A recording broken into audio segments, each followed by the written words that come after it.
Bon, qu'est-ce qui prédomine? Un peu de déception quand même aujourd'hui?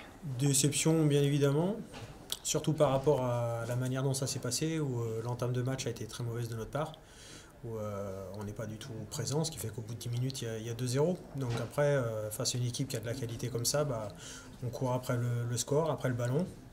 Et en plus, on a un manque de maîtrise qui fait que on a un joueur qui craque et qui laisse ses partenaires à 10, donc ça devient encore plus difficile. Alors après la deuxième mi-temps, on n'a pas baissé les bras ni la tête, on s'est battu avec nos armes, on a fait ce qu'on a pu.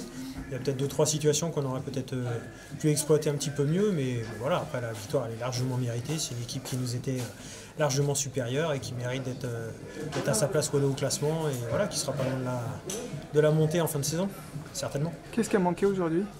Beaucoup de choses.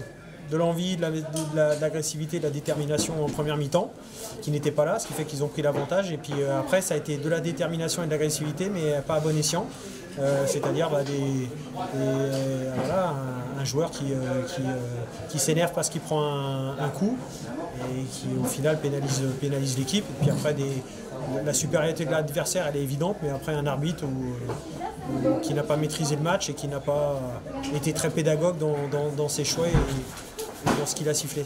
Voilà. Je trouvais un peu de manque de lucidité, d'où le carton rouge aussi de Ah oui, voilà, c'est ça. C'est que frustration et puis plutôt que de subir la faute, puisque l'arbitre aurait sifflé faute, il veut se faire justice lui-même, se venger. Et puis au final, plutôt que d'avoir un coup franc pour nous, il y a un rouge et coup franc pour eux. Donc voilà, c'est un manque de maturité, un manque de maîtrise que l'on retrouve aussi à travers nous dans notre jeu, où on a un manque de maîtrise technique et il y a beaucoup trop d'approximations et d'échecs.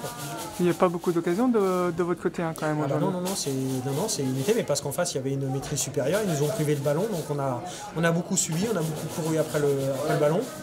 Et ce qui fait qu'après, en infériorité numérique, c'était encore plus compliqué. Ça l'était déjà à 11 contre 11. Après, à 10 contre 11, voilà, pas évident. Mais au moins, on n'a pas lâché. Et puis, le score reflète ce qu'ils font depuis le début de la saison, où ils mettent à peu près 3 buts par match. Donc voilà quoi. Justement, tu t'attendais à cette opposition Oui, quand j'ai bien blessé? sûr, par rapport à toutes les informations que j'avais, oui, il n'y a pas eu de surprise. Moi j'étais allé les voir jouer aussi face à La Chapelle-sur-Erdre, le premier match du championnat, donc je connaissais les forces de cette équipe et elle a mis sur le terrain ce qu'elle fait d'habitude et il n'y a pas de surprise. L'objectif de l'AS Châteaubriand de maintien? Se maintenir, ça c'est l'objectif premier. On est préparé à se battre et à lutter pour ça tout au long de la saison parce qu'on sait que ça va être compliqué pour nous.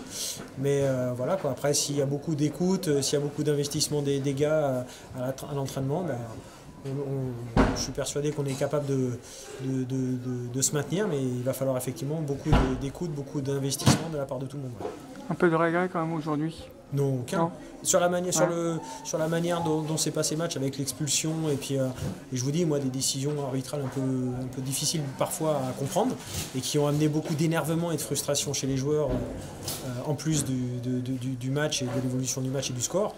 Mais après non, c'est logique, c'est complètement logique.